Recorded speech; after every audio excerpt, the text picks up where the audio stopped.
मातृभूमि के सम्मान की रक्षा करने वाला क्रांतिवीर भगत सिंह सन 1928 ईस्वी का अक्टूबर का महीना था, जब लाहौर नगर के जनजीवन में एक घोर हलचल व्याप्त हो रही थी। जिधर देखो लोगों की छोटी बड़ी टोलियां अंग्रेजी शासन के विरुद्ध चर्चा करती और बदनाम साइमन कमीशन के बॉयकॉट के संबंध में रोष का भाव प्रकट करती नजर आती थी। यह साइमन कमीशन क्या था? भारतवासियों के स्वतंत्रता संग्राम को कुचलने के लिए ब्रिटिश गवर्नमेंट का एक बड़ा कुचक्र था। इस समय महात्मा गांधी के असहयोग तथा सत्याग्रह आंदोलन ने एक ऐसी देशव्यापी जागृति उत्पन्न कर दी थी कि भारत की असंख्य जनता अंग्रेजी सरकार की शोषण नीति और दमन द्वारा अंग्रेजी शासन के विरुद्ध कटिबद्ध हो गई थी। देश में स्थान स्थान पर अशांति उत्पन्न होती रहती थी, जिसमें अनेक व्यक्ति हताहत होते और हजारों जेलों में बंद किए जाते थे। इससे देश विदेशों में सरकार की बदनामी फैल रही थी और जो भारतवासी सरकार के सहायक और समर्थक थे, वे भी एक एक करके उसको दोषी बतलाकर विरोधी पक्ष से सहानुभूति रखने वाले बनते जाते थे। साइमन कमीशन इसी उद्देश्य से यहाँ भेजा गया था कि वह अंग्रेजों के अत्याचारी शासन और दमन नीति पर लीपापोती करके भारतवासियों को दोषी और स्वराज्य के अयोग्य सिद्ध करे। यह कमीशन फरवरी के महीने में ही देश में पदार्पण कर चुका था और बंबई, कलकत्ता, दिल्ली, मद्रास आदि जहां भी गया था, लाखों की भीड़ ने काले झंडों से उसका स्वागत करके साइमन गो बैक के नारे लगाए थे। इससे कमीशन के सदस्य बहुत भड़कते थे और भारतीय अधिकारी यह प्रयत्न करते थे कि जहां तक संभव हो कमीशन के आगमन से पूर्व ही प्रदर्शनकारियों की भीड़ को तितर-बितर कर दिया जाए, जिससे साइमन साहब को ये अप्रिय दृश्य ना देखने पड़े। लाहौर के पुलिस सुपरिटेंडेंट मिस्टर स्कॉट इस संबंध में विशेष व्यग्र थे। पंजाब को फौजी सूबा माना जाता था और वहां की पुलिस जनता को दबाने में पशुबल का प्रयोग अधिक करती रहती थी। इस अवसर पर भी लाहौर स्टेशन के सामने जमा लोगों की भीड़ को हटाने के लिए वहां की पुलिस ने लोगों पर खूब डंडे चलाए। इस पर भी जब मुख्य आंदोलनकारियों का एक दल, जिसमें भगत सिंह और उसके सहकारी सम्मिलित थे और जिसका नेतृत्व लाला लाजपत राय कर रहे थे, अपने स्थान पर ही डटा रहा, तो पुलिस का असिस्टेंट सुपरिटेंडेंट सॉन्डर्स बड़े तैश में आकर उस पर अंधाधुंध लाठी चलाने लगा। कई लाठियां लाला जी को भी लगी, जिनसे काफ़ी चोट आ गई। इससे समस्त नगर में बड़ा रोष फैल गया। शाम को जो सार्वजनिक सभा हुई, उसमें लाला लाजपत राय ने गरजते हुए कहा, मैं घोषणा करता हूं कि मुझ पर जो चोटें पड़ी हैं वे अंग्रेजी शासन के कफन अर्थी के लिए अंतिम कीले साबित होंगी। इसके 20-25 दिन बाद ही 17 नवंबर 1928 ईस्वी को लाला जी का देहांत हो गया। इस घटना से देश भर में क्षोभ और रोष की एक लहर दौड़ गई। क्रांतिकारी दल ने इसका बदला लेने का निश्चय किया।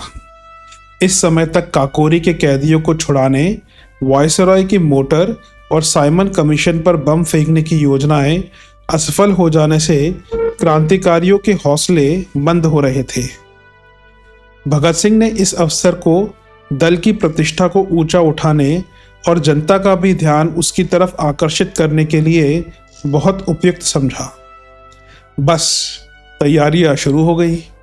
उद्देश्य तो था पुलिस सुपरिटेंडेंट स्कॉट को गोली का निशाना बनाना, पर वह ठीक अवसर पर अन्यत्र चला गया, जिससे उसकी जगह सॉन्डर्स मारा गया। इसी सॉन्डर्स ने स्कॉट की सलाह से लाला जी पर लाठी चलाई थी।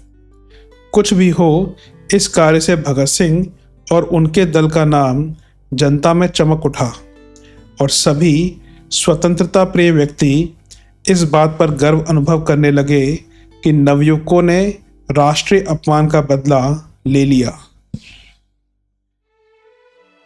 क्रांति पथ का पथिक। भगत सिंह, जिनका जन्म 28 सितंबर 1907 ईस्वी में हुआ, वे आरंभ से ही देशभक्ति और क्रांति के वातावरण में पला था। उसके चाचा अजीत सिंह का नाम सन 1907 ईस्वी में, जब उनको लाला लाजपत राय के साथ मॉन्डले बर्मा में देश निकाला दिया गया, देश के कोने कोने में छा गया था। उसके पिता सरदार किशन सिंह आजन्म गरम दल के आंदोलनकारी रहे और अनेक बार जेल भी भेजे गए। छोटे चाचा स्वर्ण सिंह भी उसी मार्ग पर चले और जेल में दुर्व्यवहार सहकर सन 1910 ईस्वी में ही दुनिया से चल दिए। ऐसे वातावरण में जन्म लेने वाला और शैशवावस्था से ही उन्हीं बातों की चर्चा सुनने वाला भगत सिंह अगर देश का प्रमुख क्रांतिकारी बन गया तो कोई आश्चर्य की बात नहीं। भगत सिंह की शिक्षा भी इसी आदर्श के अनुकूल हुई थी।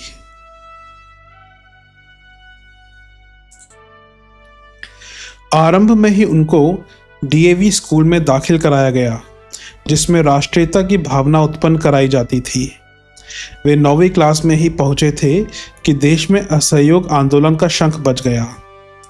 हजारों लाखों विद्यार्थी सरकारी और सरकार से सहयोग प्राप्त स्कूलों को छोड़कर आंदोलन में भाग लेने लगे।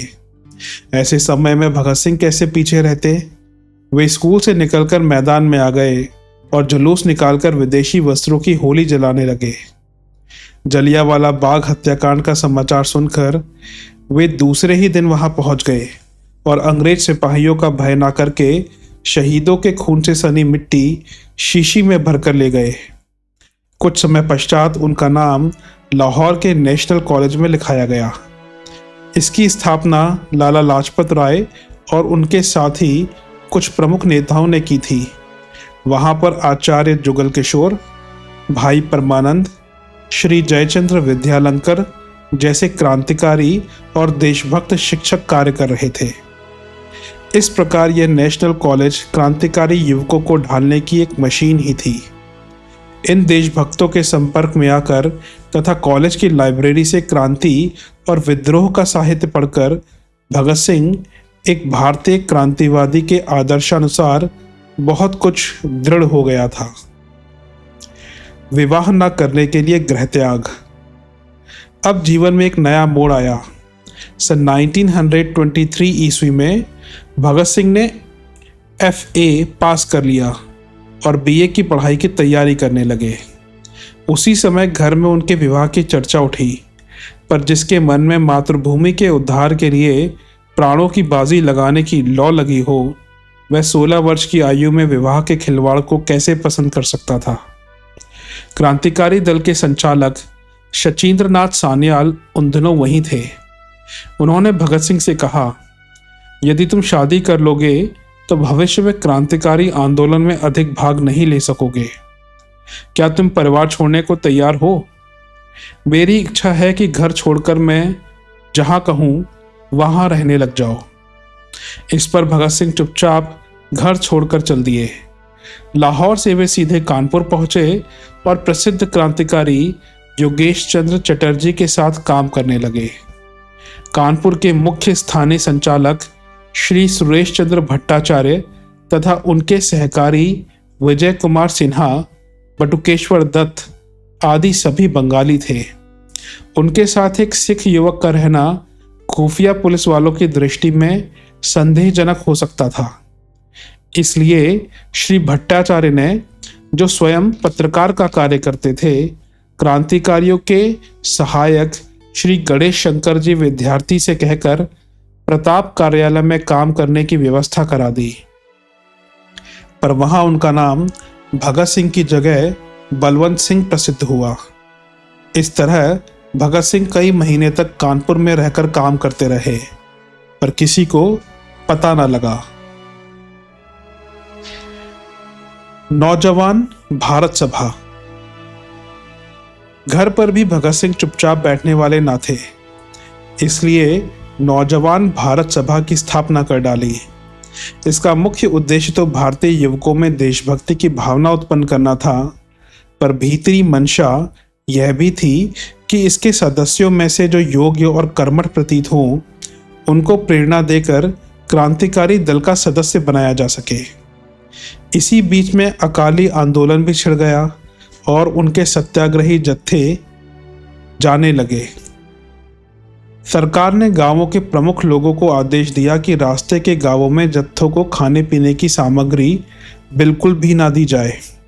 सरकारी पिट्ठू ऐसी ही कोशिश कर रहे थे, पर जब एक जत्था भगत सिंह के गांव बंगा के पास होकर गुजरा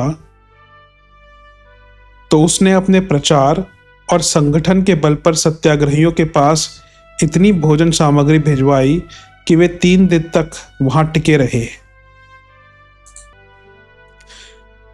इससे विरोधी जल भुन गए और उन्होंने झूठे सच्चे दोषारोपण करके गिरफ्तारी का वारंट निकलवा दिया।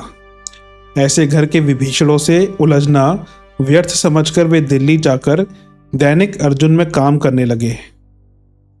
फिर सूचना मिलने पर कानपुर पहुंचे, जहां दल का खर्च चलाने के लिए उन्होंने एकाध राजनीतिक डकैती में भी भाग लिया, पर यह कार्य उनको पसंद न आया और फिर वे यथासंभव इससे पृथक ही रहे। इसी बीच अगस्त सन 1925 ईस्वी में काकोरी की घटना हो गई और दल के अधिकांश प्रमुख कार्यकर्ता पकड़े गए, लेकिन इससे निराश न होकर भगत सिंह और चंद्रशेखर आदि दल के बचे हुए सदस्य दल का पुनर्गठन करने में लग गए। इस समय पार्टी का मुख्य कार्यालय आगरा में रखा गया।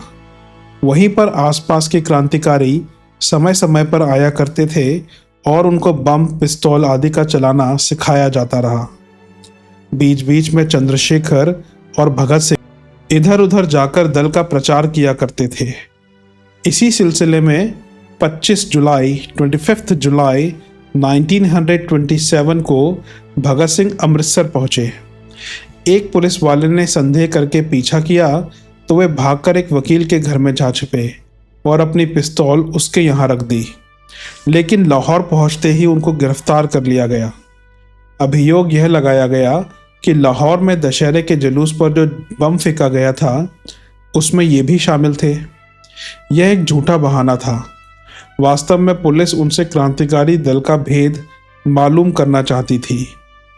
उनको लाहौर के किले में 15 दिन बंद रखकर हर तरह से डराया, धमकाया और शारीरिक यंत्रणाएं भी दी गईं, पर वे कोई कच्चे खिलाड़ी नहीं थे। पुलिस के नामी अफसरों ने हर तरह से कोशिश की, पर कोई नतीजा न निकला। उधर उनके पिता सरकार की इस अंधेर गर्दी के खिलाफ कानूनी कार्रवाई कर रहे थे। अंत में उनको मजिस्ट्रेट के सामने पेश करना ही पड़ा। अभियोग साफ झूठे होने से हाईकोर्ट ने उनको बरी कर दिया, पर पुलिस ने उनके खिलाफ ऐसे ऐसे संगीन अभियोग लगाए थे कि छोड़ने की आज्ञा देते हुए 40,000 की जमानत मांग ली गई, जो उस समय एक बहुत बड़ी रकम थी। डेरी की आड़ में क्रांति की साधना। भगत सिंह की देशभक्ति से प्रभावित होकर 2 प्रमुख नागरिकों ने जमानतें दे दी, तो वे भी उत्तरदायित्व के बंधन में बंध गए। अब वे कोई क्रांति संबंधी कार्य अपनी इच्छानुसार नहीं कर सकते थे। उनका समय ठीक तरह से निकलता रहे, इसके लिए सरदार किशन सिंह ने एक डेयरी खुलवा दी। भगत सिंह डेयरी का बहुत सा काम अपने हाथों से करते और सब ग्राहकों को संतुष्ट रखते, लेकिन इसका अर्थ यह नहीं कि उन्होंने अपना मूल उद्देश्य क्रांति का प्रचार छोड़ दिया था। दिन में तो वहाँ दूध के व्यापार का काम धूमधाम से किया जाता और रात को अनेक क्रांतिकारी इकट्ठे होकर आगामी कार्यक्रम की योजनाएं बनाते। भगत सिंह साथियों को दूध भी पिलाते और हर तरह की चर्चा भी होती रहती। इधर समाचार पत्रों और सार्वजनिक क्षेत्र में यह आवाज़ उठाई जा रही थी कि अगर भगत सिंह का कोई कसूर हो तो उस पर मुकदमा चलाओ, अन्यथा जमानत का हुक्म रद्द करो। पंजाब की व्यवस्थापिका सभा में भी श्री बोधराज और डॉक्टर गोपी चंद ने यह प्रश्न पूछा कि सरकार इस मामले में कोई उचित निर्णय क्यों नहीं करती। वह लोगों में यह गलतफहमी क्यों फैलने देती है कि उसकी पुलिस जानबूझकर किसी निर्दोष व्यक्ति को तंग कर रही है। इसके फलस्वरूप भगत सिंह को सर्वथा मुक्त कर दिया गया और तब वह डेयरी का धंधा छोड़कर फिर क्रांति दल के संगठन में दत्तचित्त हो गए। संसार के सब लोग खाने कमाने को ही जीवन का लक्ष्य समझते हैं। बड़े धार्मिक और आध्यात्मिक कहलाने वाले परमार्थ की बातें करने पर भी स्वार्थ को त्याग सकने में असमर्थ होते हैं। पर एक भगत सिंह था जिसने एक अच्छे लाभदायक धंधे को तिनके की तरह त्याग दिया। उसकी मनोवृत्ति देखकर जानकार लोगों को यही लगता था कि इसका जन्म क्रांति की साधना के लिए ही हुआ है। जैसे कोई योगी संसार की तरफ से आंखें बंद करके पारलौकिक लक्ष्य पर ही निगाह रखता है, वैसे ही भगत सिंह के लिए क्रांति ही जीवन का एकमात्र लक्ष्य प्रतीत होती थी। डेयरी का कार्य करते हुए भी भगत सिंह को जब अवसर मिलता था, क्रांति आंदोलन के प्रचार और प्रसार के लिए कुछ लिखते रहते थे। अनेक व्यक्तियों की तरह वे केवल बम फेंकने अथवा पिस्तौल चलाने वाले क्रांतिकारी ही नहीं थे, वरन उन्होंने विद्यार्थी जीवन से इस प्रकार के साहित्य का गहरा अध्ययन किया था और अनेक विदेशी लेखकों की रचनाओं को पढ़कर क्रमशः अपने ज्ञान को इतना बढ़ा लिया था कि दल में वे अपने साथियों में क्रांतिकारी सिद्धांत के मुख्य ज्ञाता माने जाते थे। उन्होंने बहुत परिश्रम करके भारतीय क्रांतिकारियों के चरित्र और चित्र संग्रह किए थे। उन्हीं के आधार पर इलाहाबाद के चांद के फांसी अंक नवंबर 1928 में विप्लव यज्ञ की आहुतियां शीर्षक स्तंभ तैयार किया गया था। क्रांतिकारी दल का पुनर्गठन।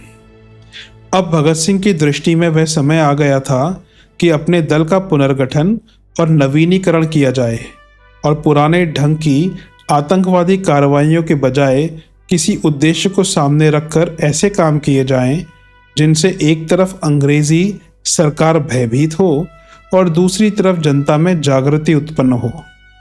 इसके लिए भगत सिंह ने समस्त प्रांतों के कार्यकर्ताओं को दिल्ली में बुलाया और सितंबर 1928 की 8 और 9 तारीख को फिरोज शाह के पुराने किले में उत्तर भारत के क्रांतिकारियों की गुप्त बैठक की गई। इसमें पंजाब, उत्तर प्रदेश, बिहार और राजस्थान के प्रतिनिधियों ने भाग लिया। चंद्रशेखर आजाद परिस्थितिवश इसमें सम्मिलित न हो सके, पर उन्होंने कहला भेजा कि जो कुछ निर्णय किया जाएगा वह मुझे मान्य होगा। इस कारण मुख्य रूप से भगत सिंह ही इसके संचालक रहे। इस गुप्त सभा में 2-3 बहुत महत्वपूर्ण निर्णय किए गए। सबसे बड़ी बात यह थी कि क्रांतिकारी दल, जो अब तक हिंदुस्तान रिपब्लिकन एसोसिएशन, हिंदुस्तान प्रजातंत्र संघ कहलाता था, उसका नाम आगे के लिए Hindustan socialist Republican association, Hindustan Samajwadi प्रजातंत्र संघ कर दिया। पहला नाम शचींद्रनाथ सान्याल का रखा हुआ था, इसलिए कितने ही सदस्यों ने प्राचीन नेता पर विशेष श्रद्धा रखने के कारण इस परिवर्तन का विरोध किया। पर भगत सिंह दल का आधार किसी ऐसे ठोस सिद्धांत पर रखना चाहते थे जिससे उसकी नीति तथा सिद्धांतों की युक्तियुक्ता सिद्ध हो सके और कार्यकर्ता तथा जनता यह समझ सके कि वास्तव में दल किस आदर्श के लिए काम कर रहा है। यद्यपि साम्यवाद, कम्युनिज्म के सिद्धांत को शचींद्रनाथ सान्याल ने सन 1923 ईस्वी में ही ग्रहण कर लिया था और अपने दल के विधान में उसकी अधिक से अधिक बातों को शामिल भी किया था, तो भी वे भारत की प्राचीन धर्म और संस्कृति से विशेष प्रभावित थे। इसलिए इस दशा में धीरे धीरे ही कदम उठाना चाहते थे। भगत सिंह समय के अनुसार उनसे एक कदम आगे बढ़ा और उसने रूस के आदर्श से प्रेरणा लेकर समाजवाद पर चलने की स्पष्ट रूप से घोषणा कर दी। यद्यपि भगत सिंह ने लाहौर के नेशनल कॉलेज में पढ़ते हुए सन 1921-22 ईस्वी में ही क्रांति और समाजवाद की बहुत सी पुस्तकों को पढ़कर उस मत को स्वीकार कर लिया था, पर उस 15-16 वर्ष की अवस्था में उसके गूढ़ तत्व को अच्छी तरह नहीं समझ सका था। उन्हीं दिनों उत्तर प्रदेश में क्रांतिकारी दल के सर्वोच्च नेता शचीन्द्रनाथ सान्याल भी कम्युनिज्म की खोज कर रहे थे, क्योंकि रूसी क्रांति की सफलता से समस्त भारत के उग्रपंथी विचारधारा के व्यक्तियों का ध्यान उसकी तरफ खिंचा था। उन्होंने इस संबंध में कुछ पुस्तकें पढ़ी और समाचार पत्रों में प्रकाशित लेखों से भी ताज़ा जानकारी प्राप्त करते रहे, पर उससे उन्हें संतोष नहीं हुआ। उस समय अधिकांश लोग रूस के कम्युनिस्ट शासन को चौंकाने वाली घटना की तरह देख रहे थे, पर उसके स्वरूपों तथा सिद्धांतों की स्पष्ट जानकारी उनको बिल्कुल न थी। शचीन्द्र बाबू को इस संबंध में पहली जानकारी सन 1922 ईस्वी में दिल्ली कांग्रेस के अधिवेशन के अवसर पर हुई। वहां उनकी भेंट कलकत्ता के श्री कुतुबुद्दीन अहमद से हुई, जो रूस के साम्यवादी दल के संपर्क में आ चुके थे, लेकिन धार्मिक और नैतिक विषयों पर इन दोनों में पूरा मतभेद बना रहा। इसके पश्चात उन्होंने कानपुर में आकर इस विषय की और खोज भी की। क्रांतिकारियों की दो श्रेणियां। भगत सिंह ने दूसरा काम यह किया कि दल को मजबूती के साथ संगठित करने और उससे संबंधित सभी व्यक्तियों को उनकी स्थिति और कर्तव्यों का ज्ञान कराने के लिए कार्यकर्ताओं का स्पष्ट रूप से श्रेणी विभाजन कर दिया। इस संबंध में श्री जितेंद्रनाथ सान्याल ने अपनी पुस्तक अमर शहीद सरदार भगत सिंह में लिखा है, उक्त बैठक दिल्ली की सभा में यह भी निश्चय किया गया कि संगठन को मोटे तौर पर दो भागों में विभक्त कर दिया जाए। एक भाग सक्रिय कार्यकर्ता का हो और दूसरा समर्थकों का। सक्रिय कार्यकर्ताओं का कार्य शस्त्र संग्रह करना तथा छोटे छोटे गुटों में कार्य करते हुए सामूहिक कार्यक्रमों के लिए जनता को तैयार करना था। संगठन ने इस अंग का नाम Hindustan socialist Republican army, Hindustan Samajwadi प्रजातांत्रिक सेना रखा गया। चंद्रशेखर आजाद इस सेना के सेनापति बनाए गए। समर्थकों का काम था सार्वजनिक दान तथा सार्वजनिक चंदे आदि के रूप में आवश्यक धन संग्रह करना, सक्रिय कार्यकर्ताओं को आश्रय देना तथा प्रचार करना। यह एक बहुत बुद्धिमत्तापूर्ण कदम था। कोई भी गुप्त क्रांतिकारी दल केवल एक प्रकार के सक्रिय कार्यकर्ताओं के द्वारा राष्ट्रोद्धार के कार्य में प्रगति नहीं कर सकता। उनका अंतिम उद्देश्य तो जन जागृति और जनवादी शासन व्यवस्था की स्थापना ही होता है। इसलिए उनके कुछ ऐसे सहायक होना आवश्यक होता है जो जनसंपर्क बनाने में उपयोगी सिद्ध हों। इसी दृष्टिकोण से शचीन्द्र बाबू ने भी हिंदुस्तान रिपब्लिकन दल का जो कार्यक्रम या विधान तैयार किया था, उसमें प्रकाश्य कार्यक्रम और गुप्त कार्यक्रम ऐसे दो विभाग रखे गए थे। प्रकाश कार्यक्रम के अंतर्गत पुस्तकालय, व्यायामशाला, सेवा समिति के रूप में विभिन्न संस्थाओं की स्थापना, किसान मजदूरों का संगठन, साप्ताहिक पत्र प्रकाशित करना, कांग्रेस आदि सार्वजनिक संस्थानों में प्रविष्ट होकर उनके क्रांतिकारी दल को लाभ पहुंचाना आदि कितनी ही महत्वपूर्ण बातें सम्मिलित की गई थी। यह स्पष्ट है कि प्रकाश कार्यक्रम को कराने वाले लोगों को खुलकर काम करना पड़ेगा और सर्वसाधारण से सुपरिचित होने से वे दल के गुप्त कार्यक्रम और एक्शन में भाग नहीं ले सकते। पर शचीन्द्र बाबू आरंभिक दिनों में इस बात को अधिक स्पष्ट नहीं कर पाए थे। भगत सिंह ने इस बात को समझा और दल की ओर से इसकी घोषणा कर दी।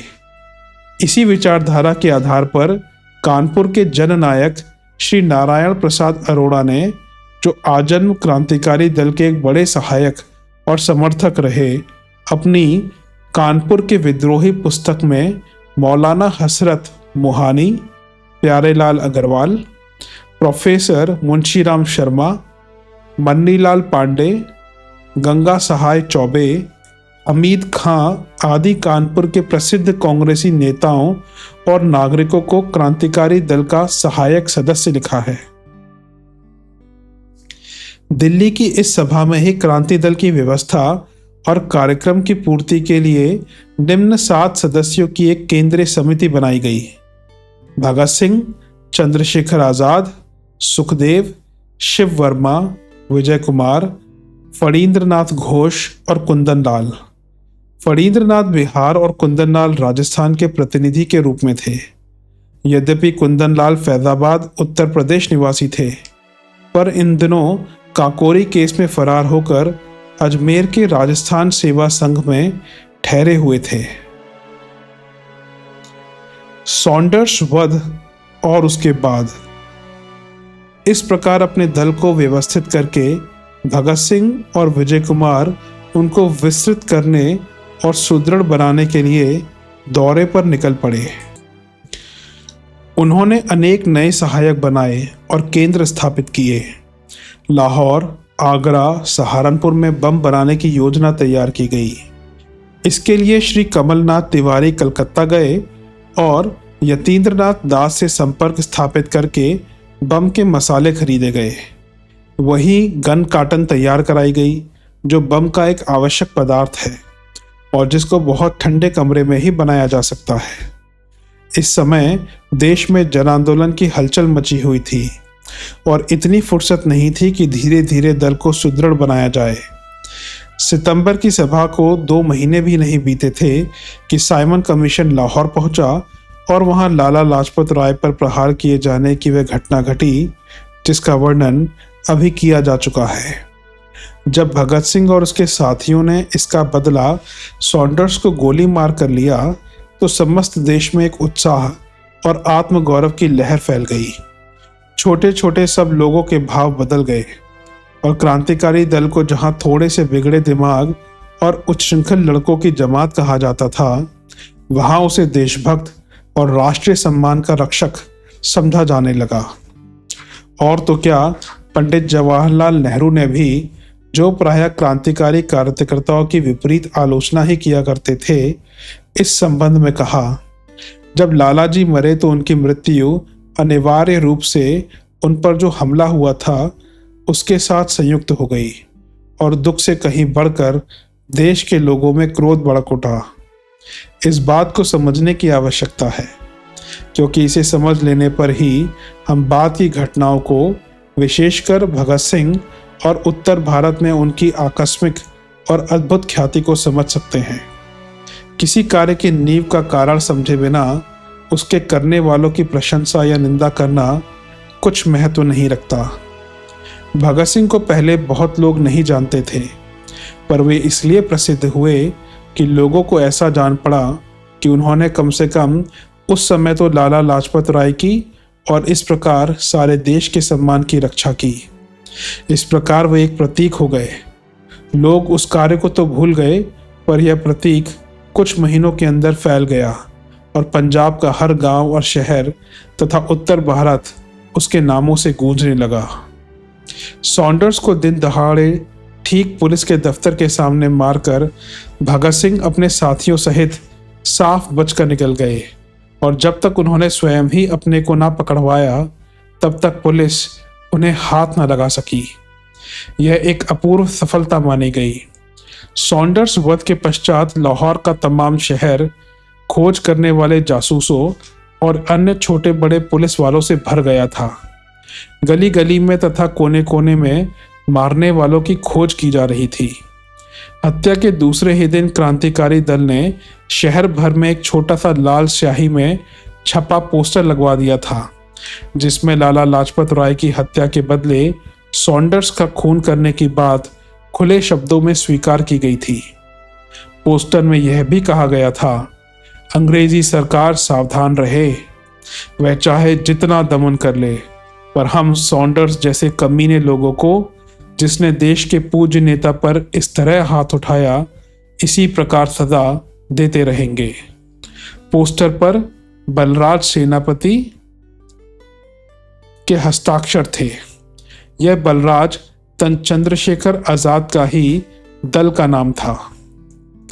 इस प्रकार की चुनौती दिए जाने से अंग्रेज सरकार की शान उस दिन धूल में मिल गई और भारतीय जनता गर्व से फूल उठी थी। क्रांतिकारी दल का नाम चारों तरफ फैल गया और जो नवयुवक कल तक रूखी रोटी के लिए भी परेशान थे, आज सैकड़ों लोग उन्हें सहायता देने को तैयार हो गए। इस प्रकार जहां एक तरफ देशभक्त भारतीय प्राणों की बाजी लगाने वाले इन क्रांतिकारियों के लिए पुष्प वर्षा करने को तैयार थे, वहां दूसरी तरफ अंग्रेज अफसर दांत पीस रहे थे कि अगर उनको पा जाएं तो जिंदा ही चबा जाएं। लाहौर से बाहर निकल सकने का हर एक रास्ता पुलिस ने घेर रखा था। पर तारीफ है क्रांतिकारियों की सूझबूझ और साहस की कि भगत सिंह तथा चंद्रशेखर आज़ाद दोनों एक ही रेलगाड़ी से लाहौर स्टेशन से रवाना हो गए और पुलिस के हजारों जासूस खड़े खड़े देखते ही रह गए।